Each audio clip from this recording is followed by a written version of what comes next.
ஹாய்ங்க. இன்றைக்கி நம்ம பருப்பு துவையல் செய்ய போகிறோம். தேவையானது என்னென்னு பார்த்துக்கலாம். பாருங்கள், நான் சின்ன டம்ளரில் ஒரு டம்ளர் பருப்பு எடுத்து வச்சுருக்கேன்.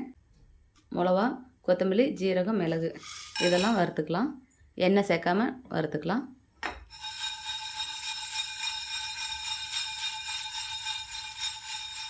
நம்ம வந்து கொத்தமல்லி கம்மியாக எடுத்துக்கணும், இல்லைன்னா கொத்தமல்லி ஸ்மெல் வரும். அதனால் வந்து நம்ம கொத்தமல்லி கம்மியாக எடுத்துருக்கோம். ஜீரகம், மிளகு நம்ம சேர்த்துருக்கோம். வரமிளகா கொஞ்சம் சுருக்குன்னு இருந்தால் தான் நல்லாயிருக்கும்.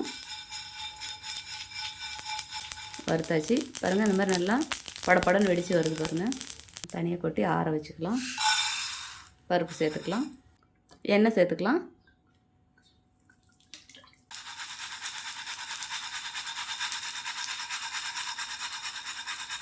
இந்த மாதிரி நம்ம எண்ணெய் சேர்த்தோம் அப்படின்னா நல்ல மணமாக இருக்கும். இப்போ நம்ம எண்ணெய் சேர்க்காம ட்ரையாக வறுத்தோம் அப்படின்னா கொஞ்சம் கருகுன ஸ்மெல்லு மாதிரி வரும். இது இந்த மாதிரி வந்து நல்ல ஃப்ளேவர் நல்லாயிருக்கும். அதனால் கொஞ்சம் எண்ணெய் சேர்த்துக்கோங்க. பாருங்கள், இந்த மாதிரி நல்லா வறுத்தாச்சு. இதை நம்ம இப்போ ஒரு பிளேட்டில் போட்டு ஆற வச்சுக்கலாம். தக்காளி சேர்த்துக்கலாம். நான் வந்து பெரிய பெரிய தக்காளி 3 தக்காளி எடுத்துருக்கேன். இவ்வளோ பருப்புக்கு நான் வந்து 3 தக்காளி தான் எடுத்துருக்கேன். தேவையான அளவு உப்பு சேர்த்துக்கலாம். புளி வந்து நான் இவ்வளோ பெருசு புளி எடுத்துருக்கேன். இந்த புளி சேர்த்துக்கலாம். தக்காளி நல்லா வதங்கட்டும்.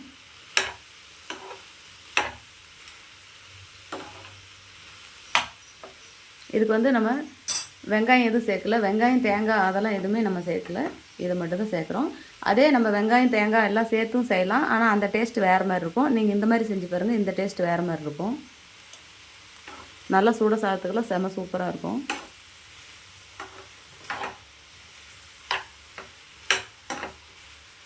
கொஞ்சமாக எண்ணெய் சேர்த்துக்கலாம்.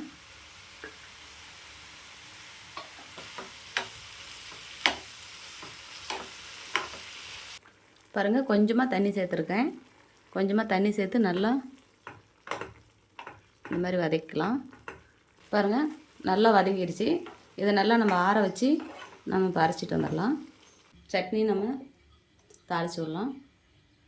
எண்ணெய் சேர்த்துக்கலாம். கடுகு, உளுத்தம் பருப்பு சேர்த்துக்கலாம்.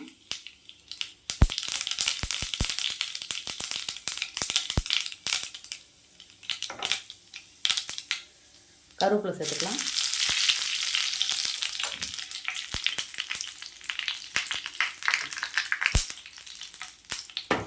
பாருங்கள், சூப்பராக பருப்பு சட்னி ரெடி ஆகிடுச்சு. இதேமாரி நீங்களும் உங்கள் வீட்டில் செஞ்சு பாருங்கள். செஞ்சு பார்த்துட்டு எப்படி இருக்குன்னு எனக்கு ஒரு கமெண்ட் பண்ணுங்கள், லைக் பண்ணுங்கள், ஷேர் பண்ணுங்கள், ஒரு சப்ஸ்கிரைப் பண்ணிடுங்க. நம்ம தேங்காய், வெங்காயம் சேர்க்கல. தேங்காய், வெங்காயம் சேர்த்தோம் அப்படின்னா டேஸ்ட் இன்னும் வேறு மாதிரி இருக்கும். இந்த டேஸ்ட்டு செம சூப்பராக இருக்கும். ட்ரை பண்ணி பாருங்கள்.